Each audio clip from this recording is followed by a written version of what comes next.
National institute Madurai. இந்த வீடியோவில் ஆர்ஆர்பிலேருந்து group D notification வந்திருக்கு. அதுதான் டீட்டெயிலாக பார்க்க போகிறோம். ஏஜ் லிமிட் என்ன, குவாலிஃபிகேஷன் என்ன, அந்த மாதிரி டீட்டெயில்ஸாகவே என்ன பார்க்க போகிறோம்னா இந்த வீடியோவில் நம்ம பார்க்க போகிறோம். சரியா? இந்தியா முழுக்க டோட்டலாக 32,000 வேகன்சி வந்திருக்கு. தமிழ்நாட்டில் மட்டும், அதாவது சென்னை ஜோனில் மட்டும் பார்த்தீங்க அப்படின்னா 2,500க்கும் மேற்பட்ட வேகன்சிஸ் கொடுத்துருக்காங்க. என்னென்ன அப்படின்னு நம்ம டீட்டெயிலாகவே நம்ம இந்த நோட்டிஃபிகேஷன்ஸில் பார்க்க போகிறோம். நேற்றா வந்துச்சு, இன்னைக்கு நம்ம வீடியோ போட்டிருக்கோம். ஓகே, ஃபர்ஸ்ட் பார்த்தோம் அப்படின்னா டேட் ஆஃப் அப்ளிகேஷன்ஸ் எப்போ சொல்கிறாங்க அப்படின்னா 23/1/2025. ஓகேவா? 23/1 ஜனவரி மாதம் 23ஆம் அப்ளிகேஷன் ஓப்பன் ஆகுது. எப்போ க்ளோஸ் ஆகுது அப்படின்னு பார்க்கும்போது 22/2/2025. கிட்ட ஒரு மாதம் அவங்க அப்ளிகேஷனுக்கான டைம் கொடுத்துருக்காங்க. ஓகேவா? 23/1 ஓப்பனிங் டேட்டாவும் 22/2/2025 க்ளோசிங் டேட்டாவும் அவங்க சொல்லியிருக்காங்க. ஒரு மாதம் டைம் இருக்குது, அதனால பொறுமையாக உட்காந்து அப்ளை பண்ணிக்கோங்க. சரியா? வேற என்ன முக்கியமானது அப்படின்னு பார்க்கும்போது இதுக்கான வேகன்சிஸ். ஓகேவா? இந்த வேகன்சி பாருங்க, இந்தியா முழுக்க 32,438. சரியா? 32,438 வேகன்சி கொடுத்துருக்காங்க. இதோட ஏஜ் லிமிட்டா 18லேருந்து 36 வயசு. ஓகே, நீங்கள் 18 ஏஜ் கம்ப்ளீட் ஆனாலே போதும், உங்களுக்கு என்ன செய்யலாம், குரூப் டி அப்ளை பண்ணுறதுக்கான சான்ஸ் உங்களுக்கு கிடைக்குது. சரியா? அதே மாதிரி இந்த 36 ஏஜ் அப்படிங்கிறது அவங்க கோவிட் பேரண்டிங்ல ஒரு 3 வருஷம் அவங்க எக்ஸ்டெண்ட் பண்ணியிருக்காங்க. ஓகே, கோவிட் வந்துச்சு இல்லையா, ஒரு 3 இயர்ஸ் கோவிட் வந்துச்சு இல்லையா, அதனால என்ன செஞ்சாங்க அப்படின்னா இப்போ இந்த ஒரு வருஷத்துக்கு மட்டும் 3 இயர்ஸாக அவங்க ஏஜ் லிமிட் அவங்க இன்க்ரீஸ் பண்ணியிருக்காங்க. ஆக்சுவலாக 33 ஏஜ் தான் இதில் இருந்திருக்கணும், ப்ளஸ் 3 போட்டு 36 ஏஜ் கொடுத்துருக்காங்க. அதே மாதிரி இந்த 36 ஏஜ் அப்படிங்கிறது கம்யூனிட்டி வைஸா அப்படின்னு கேட்டிங்கன்னா இதுலேருந்து என்ன செய்யறாங்க அப்படின்னா கம்யூனிட்டி வைஸ்க்கும் எக்ஸ்டெண்ட் பண்ணுறாங்க. ஓபிசிக்கு ஒரு 3 வருஷம், எஸ்சி எஸ்டிக்கு 5 வருஷம், அந்த மாதிரி இந்த 36 வயசுலேருந்து என்ன செஞ்சிருக்காங்க அப்படின்னா எக்ஸ்டெண்ட் பண்ணி கொடுத்துருக்காங்க. ஓகே, இது ஒரு நல்ல விஷயம் தான். ஓகேவா? ஏஜ் லிமிட் பார்த்தோம் இல்லையா, அந்த கோவிட்ல வந்து 3 வருஷம் கூட்டியிருக்காங்க. அதில் டீட்டெயிலாகவே இதில் போட்டிருக்காங்க. ஆக்சுவல் பாருங்க, 18லேருந்து 33 வயசு தான் இருந்திருக்கணும். பட் என்ன செய்யறாங்க அப்படின்னா இப்போ 18லேருந்து 36 வயசா ஒன்லி என்ன செய்ய மாட்டாங்க, இந்த வருஷம் மட்டும் தான். ஓகேவா? அதை சொல்லிட்டாங்க, டீட்டெயிலாகவே சொல்லிட்டாங்க. கோவிட்-19 காண்டி என்ன செய்யறோம், இந்த வருஷத்துக்கு மட்டும் என்ன செய்யறோம், இந்த ஒன் டைம் ஏஜ் ரிலாக்ஸேஷன். ஓகேவா? ஒன் டைம் ஏஜ் ரிலாக்ஸேஷன் இந்த வருஷம் மட்டும் தான் என்ன செய்யறாங்க, 3 வருஷம் அவங்க கூட்டியிருக்காங்க. அப்போ அடுத்த வருஷம் இந்த மாதிரி நோட்டிஃபிகேஷன் வந்துச்சு அப்படின்னா 33 வயசு தான் இருக்கும். இந்த வருஷம் மட்டும் தான் என்ன செஞ்சிருக்காங்க அப்படின்னா 36 வயசு அவங்க கூட்டியிருக்காங்க. இதுல இருந்து இந்த 36 வயசுல இருந்து அந்த ஓபிசிக்கு எஸ்சிக்கு எல்லாம் செஞ்சிருக்காங்க அப்படின்னா ஏஜ் ரிலாக்ஸேஷன் கொடுத்துருக்காங்க. சரியா? ஓபிசிக்கு எஸ்சிக்கு ஏஜ் ரிலாக்ஸேஷன் கொடுத்துருக்காங்க. ஓபிசிக்கு பார்த்தோம்னா 36 + 3. சரியா? 36 + 3 அப்போ 39 வயசு வரைக்கும் அவங்க அப்ளை பண்ணலாம். + 5 இயர்ஸ் எஸ்சி எஸ்டிக்கு. அப்போ அவங்க என்ன செய்யலாம், 41 வயசு வரைக்கும் அவங்க அப்ளை பண்ணிக்கலாம். இதெல்லாம் பார்த்தீங்க அப்படின்னா மித்த கேட்டகரி, இடபிள்யூஎஸ், அன்ரிசர்வ் கேட்டகரி, அதே மாதிரி இன்னும் அடிஷனலாக ஊனமுற்றவர்களுக்கான இடஒதுக்கீடு, இந்த மாதிரி சில கேட்டகரிஸ் இருக்கு. அவங்க வருஷம் அவங்க கொடுத்துருக்காங்க, செக் பண்ணிக்கோங்க. ஓகேவா? வேற என்ன பார்க்கணும் அப்படின்னு பார்க்கும்போது அந்த ஏஜ் ரிலாக்ஸேஷன்ல அந்த டேட்டும் அவங்க மென்ஷன் பண்ணி, இந்த டேட்டுக்குள்ள அவங்க பிறந்திருக்கணும், இந்த டேட்டுக்கு அப்புறம் பிறந்தவங்க தான் என்ன செய்ய முடியும், அப்ளை பண்ணணும் அப்படின்னு சொல்லியிருக்காங்க. அதுலயும் குறிப்பா இந்த ஓபிசிக்கு கொடுத்துருக்காங்க பாருங்க, நான் கிரீமி லேயருக்கு என்ன டேட் கொடுத்துருக்காங்கன்னா 2/1/1986. சரியா? 2/1/1986க்கு அப்புறம் பிறந்தவங்க தான் என்ன செய்ய முடியும்னா அப்ளை பண்ணியிருக்க முடியும். 2/1/1986ல இருந்து பின்னாடி எப்போ பிறந்திருந்தாலும், அந்த 18 வயசு ஆகும்போது இருக்கு இல்லையா, அது எப்போ பிறந்திருந்தாலும் அவங்க அப்ளை பண்ணிக்கலாம். அந்த பாருங்க, இதுக்கு அடுத்து பிறந்திருக்க கூடாது. 1/1/2007க்கு அப்புறம் பிறந்திருக்க கூடாது. இப்போ 1/1/2007 பிறந்திருக்கலாம், ஆனால் 2/1/2007 பிறந்திருக்க முடியாது. அந்த லாஸ்ட் ஏஜ் லிமிட்டையும் அவங்க சொல்லியிருக்காங்க. 18 வயசு லாஸ்ட் ஏஜ் லிமிட்டும் ஃபர்ஸ்ட் 2/1/1986. இதுக்கு அடுத்து பார்த்தீங்கன்னா ஏஜ் ரிலாக்ஸேஷன் இருக்கு 3 வருஷம். ஓபிசி பார்த்தீங்கன்னா 3 வருஷம். இப்போ இதுல இருந்து 3 வருஷம் அப்படின்னு பார்க்கும்போது 83 அப்படின்னு எடுத்துக்கலாம். ஓகேவா? இதுதான் ஏஜ் லிமிட்டை பொறுத்த வரைக்கும் இவ்வளோதான். அப்போ ஏஜ் லிமிட் இருக்கிறவங்களும் என்ன செய்யலாம், அப்ளை பண்ணலாம். முன்னாடிலாம் பார்த்தீங்கன்னா 30 வயசு 32 வயசு அப்படின்னு பார்க்கும்போது ஆர்ஆர்பிலாம் அப்ளை பண்ண முடியாது. இப்போ வந்து நல்லாவே ஏஜ் லிமிட் கொடுத்துருக்காங்க. அதுவும் இந்த ஒரு வருஷம் மட்டும் என்ன செஞ்சிருக்காங்க அப்படின்னா ஏஜ் லிமிட் கொடுத்துருக்காங்க. சரியா? வேற என்ன பார்க்கணும் அப்படின்னா இதுக்கான எஜுகேஷன் குவாலிஃபிகேஷன் என்ன அப்படின்னு பார்க்கணும். எஜுகேஷன் குவாலிஃபிகேஷனை பொறுத்த வரைக்கும் என்ன சொல்லிட்டாங்க அப்படின்னா அனெக்சர் ஏல பார்த்துக்கோங்க. ஓகேவா? டீடைல் நோட்டிஃபிகேஷன் பின்னாடி இருக்கு, எந்தெந்த போஸ்டிங்க்கு எவ்வளோ வேகன்சி அப்படின்னு பின்னாடி இருக்கு. அந்த இதில் அவங்க எஜுகேஷன் குவாலிஃபிகேஷன் கொடுத்துருக்காங்க. ஓகேவா? எஜுகேஷன் குவாலிஃபிகேஷன் கொடுத்து அனெக்சர் ஏல பார்த்துக்கோங்க. அதை நம்ம பின்னாடி பார்ப்போம். சரியா? அனெக்சர் ஏல கொடுத்துருக்காங்க. ஆக்சுவலாக பார்த்தீங்கன்னா 10th குவாலிஃபிகேஷன் தான். சரியா? 10th மினிமம் எஜுகேஷன் குவாலிஃபிகேஷன் சொல்கிறேன். அந்த 10th குவாலிஃபிகேஷன் தான் என்ன செஞ்சிருக்காங்க, கொடுத்துருக்காங்க. இல்லாட்டி ஐடிஐ. ஓகேவா? ஐடிஐ படிப்பாங்க இல்லையா, ஐடிஐ, அந்த ஐடிஐ படிச்சிருந்தீங்க அப்படின்னா இதுக்கு நீங்கள் குவாலிஃபிகேஷன். சரியா? அப்போ எஜுகேஷன் குவாலிஃபிகேஷன் 10th கொடுத்துருக்காங்க, அல்லது ஐடிஐ படிச்சிருக்கணும் அப்படின்னு சொல்கிறாங்க. வேற என்ன அப்படின்னு பார்க்கும்போது எக்ஸாம் ஃபீஸ் எவ்வளோ அப்படின்னு பார்க்கும்போது மேல் கேண்டிடேட்டுக்கு 500 ரூபாய். சரியா? மேல் கேண்டிடேட்டுக்கு பார்த்தீங்க அப்படின்னா 500 ரூபாய் நம்ம கட்டுற மாதிரி இருக்கும் ஓபிசிக்கு. சரியா? இல்லை அன்ரிசர்வ்டுக்கு ஓபிசிக்கு 500 ரூபாய் கட்டுற மாதிரி இருக்கும். இதே ஃபீமேலுக்கு எஸ்சி எஸ்டிக்கு அவங்களுக்குலாம் பார்த்தீங்க அப்படின்னா 250 தான். சரியா? எக்ஸாம் ஃபீஸ் 250 தான். அதுவும் பார்த்தீங்கன்னா இந்த ஓபிசியை பொறுத்த வரைக்கும் நீங்கள் எக்ஸாம் அட்டன் பண்ணீங்க அப்படின்னா 400 ரூபா ரீஃபண்ட் பண்ணிடுவாங்க. சரியா? நீங்கள் எக்ஸாம் அட்டன் பண்ணிட்டீங்க அப்படின்னா 400 ரூபா என்ன செஞ்சிருவாங்க, 500 ரூபால 400 ரூபா ரீஃபண்ட் பண்ணிடுவாங்க. இந்த கேட்டகரியில் 250வே ரீஃபண்ட் பண்ணிடுவாங்க. 250 ரூபா நீங்கள் அட்டன் பண்ணிட்டீங்க அப்படின்னா ரீஃபண்ட் பண்ணிடுவாங்க. அட்டன் பண்ணல, எக்ஸாம் அட்டன் பண்ணல, ஆப்சென்ட் ஆனீங்க அப்படின்னா ரீஃபண்ட் ஆகாது. சரியா? இது கொஞ்சம் முக்கியமானதும். நீங்கள் அப்ளை பண்ணும் போதே என்ன செய்வாங்க அப்படின்னா உங்களுடைய பேங்க் டீடைல்ஸ் வாங்கிடுவாங்க. நீங்கள் எக்ஸாம் முடிச்சதுக்கப்புறம் அவங்க என்ன செய்வாங்க அப்படின்னா அக்கௌண்ட்டில் இந்த அமௌண்ட் அவங்க கிரெடிட் பண்ணிடுவாங்க. அடுத்து இது எக்ஸாம் பேட்டர்ன் எப்படி இருக்கும்? சரியா? எக்ஸாம் பேட்டர்ன் எப்படி இருக்கும் அப்படின்னு பார்த்தீங்கன்னா ஃபர்ஸ்ட் எடுத்தவொடனே உங்களுக்கு சிபிடி எக்ஸாம் நடக்கும். சரியா? ரெண்டாவது பார்த்தீங்க அப்படின்னா ஃபிசிக்கல் நடக்கும். மூணாவது மெடிக்கல் டெஸ்ட் நடத்துவாங்க. மெடிக்கல் டெஸ்ட்க்கு அப்புறம் சர்டிஃபிகேட் வெரிஃபிகேஷன் போகும். இதுதான் ப்ராசஸ் அப்படின்னு பார்த்துக்கலாம்.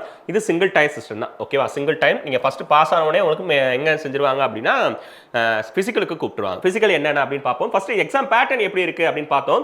எக்ஸாம் எவ்வளோ நேரம் கண்டக்ட் பண்ணுறாங்க அப்படின்னா 19 மினிட்ஸ், அதாவது 1.5 மணி நேரம் கண்டக்ட் பண்ணுறாங்க. ஜென்ரல் சயின்ஸ்க்கு மட்டும் 25 கொஸ்டின்ஸ். ஓகே, ரொம்ப ரொம்ப முக்கியம். சயின்ஸ் ரொம்ப ரொம்ப இம்பார்ட்டன்ட். பொதுவாகவே ஆர்ஆர்பிக்கு என்ன சொல்லுவாங்க அப்படின்னா சயின்ஸ் ரொம்ப முக்கியமான அப்படின்னு சொல்லுவாங்க. அந்த முக்கியமான சப்ஜெக்ட் அப்படின்னு பார்க்கும்போது சயின்ஸ் சொல்லுவாங்க.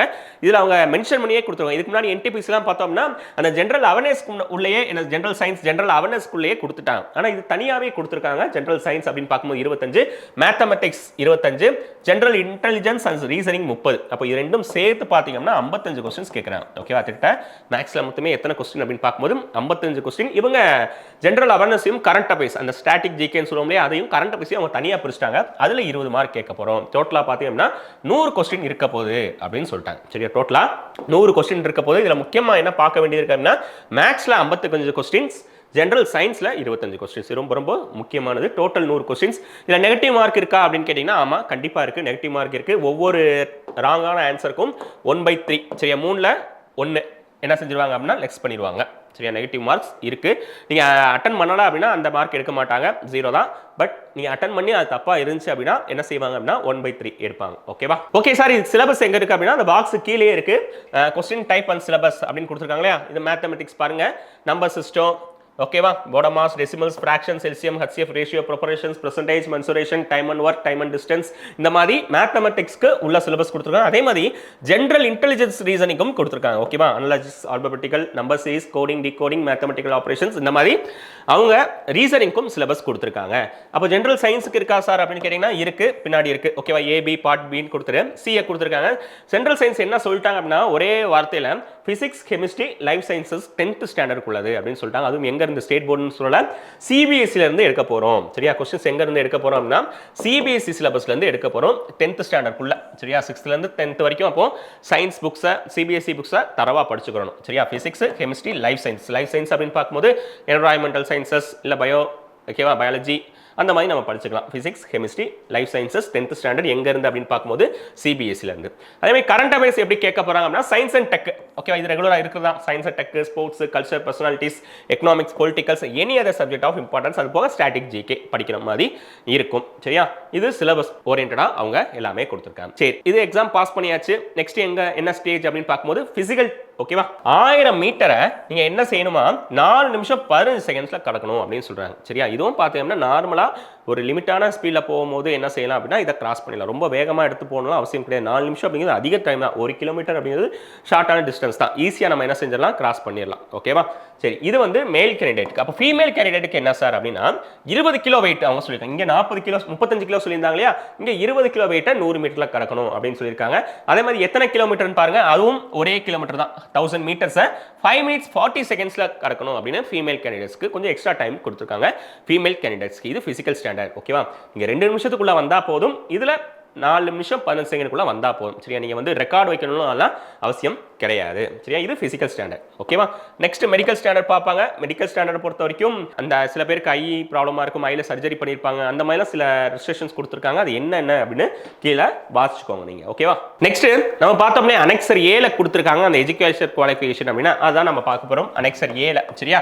இதுல என்ன எஜுகேஷன் குவாலிஃபிகேஷன் கொடுத்துருக்காங்கன்னா மேக்ஸிமம் எல்லாருக்குமே 10th பாஸ் தான் கொடுத்துருக்காங்க. ஓகேவா? 10th pass or ITI equivalent qualification அப்படின்னு சொல்லிட்டு அந்த குவாலிஃபிகேஷன்ஸ் கொடுத்துருக்காங்க. 10th பாஸ் ஆனாலே போதும். இதுல என்னென்ன வேகன்சி இருக்கு அப்படின்னு பார்த்துருக்காங்க. Assistant workshop, assistant bridge, assistant garage, assistant loco அப்படின்னு சொல்லி இதுல நிறைய வேகன்சிஸ் இருக்கு. வரிசையா பார்த்தீங்க அப்படின்னா நிறைய வேகன்சிஸ் அவங்க கொடுத்துருக்காங்க. எல்லாத்துக்குமே மேக்ஸிமம் 10th குவாலிஃபிகேஷன் தான் அவங்க கொடுத்துருக்காங்க. ஓகேவா? சரி, நெக்ஸ்ட் என்ன அப்படின்னா எங்கெங்க எவ்வளவு வேகன்சி இருக்கு, சரியா? எங்கெங்க டோட்டலா பார்த்தோம்னா 32,000க்கும் அதிகமான வேகன்சின்னு பார்த்தோம் இல்லையா? இப்போ நம்மளுக்கு சென்னையில் வேகன்சி எவ்வளோ இருக்கு அதான் மெயினா பார்க்க வேண்டியது இருக்கு. நம்ம மும்பை, ஜெய்ப்பூர், ஹூப்ளி அவனு ஒவ்வொரு ரயில்வே ஜோன்ஸும் கொடுத்துருப்பாங்க. இருந்தாலும் நம்ம சென்னை ஜோன்ஸ்ல எவ்வளோ இருக்கு, ஏன்னா எல்லா இடத்துலையும் அப்ளை பண்ணலாம், சரியா? நீங்க சென்னை ஜோன் அப்ளை பண்ணீங்கன்னா சென்னையில் மட்டும் தான் எக்ஸாம் எழுத முடியும்.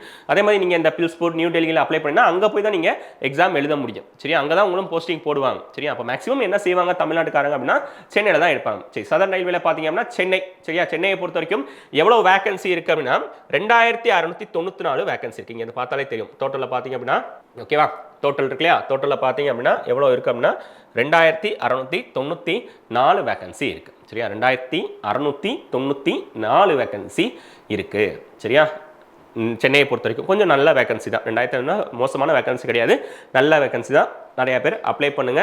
இதில் வேகன்சி என்னென்ன இருக்குது அப்படின்னு அவங்களே கொடுத்துட்டாங்க. என்னென்ன வேகன்சி எவ்வளோ இருக்குது அப்படின்னு, எந்த கேட்டகரிக்கு, எஸ்சிக்கு எவ்வளோ, எஸ்டிக்கு எவ்வளோ, அன்ரிசர்வ்க்கு எவ்வளோ, ஓபிசிக்கு எவ்வளோ அப்படின்னு வேகன்சி முதற்கொண்டு அவங்க கொடுத்துட்டாங்க, சரியா? Assistant workshop, assistant bridge, garage, loco shed, அதே மாதிரி assistant TL and AC, track machine, இந்த மாதிரி அவங்க எல்லாத்துக்குமே கொடுத்துட்டாங்க. டோட்டலாக 2694 வேகன்சி சென்னைக்கு இருக்குது, சரியா? அப்ளை பண்ணுறவங்க கொஞ்சம் முன்னாடியே அப்ளை பண்ணுங்கள், லேட்டாக அப்ளை பண்ணாமல் கொஞ்சம் முன்னாடியே அப்ளை பண்ணுங்கள். ஏன்னா ஏதாவது ஸ்டப்பு கரெக்ஷன்ஸ் அப்படின்னு பார்க்கும்போது கொஞ்சம் கரெக்ஷன் பண்ணுறதுக்கு ஈஸியாகவே இருக்கும், சரியா? அப்ளை பண்ணுறவங்க கொஞ்சம் சீக்கிரம் அப்ளை பண்ணிடுங்க. நேஷனல் இன்ஸ்டியூட் மதுரையில் குரூப் டிக்கான கிளாஸஸ் வந்து சீக்கிரமே ஸ்டார்ட் ஆக போகுது. யாருக்காச்சும் டீட்டெயில் வேணும் அப்படின்னா மேலே இருக்கிற இந்த நம்பருக்கு கால் பண்ணுங்க, ஓகேவா? இந்த மாதிரி நோட்டிஃபிகேஷன் வேணும் அப்படின்னா நம்ம சேனலை சப்ஸ்கிரைப் பண்ணிக்கோங்க. சரி, புதுசாக அப்ளை பண்ணுறவங்களுக்கு எப்படி அப்ளை பண்ணணும் அப்படின்னு வீடியோ வேணும் அப்படின்னா கீழே எனக்கு கமெண்ட் பண்ணுங்க, ஓகேவா? தேங்க்யூ.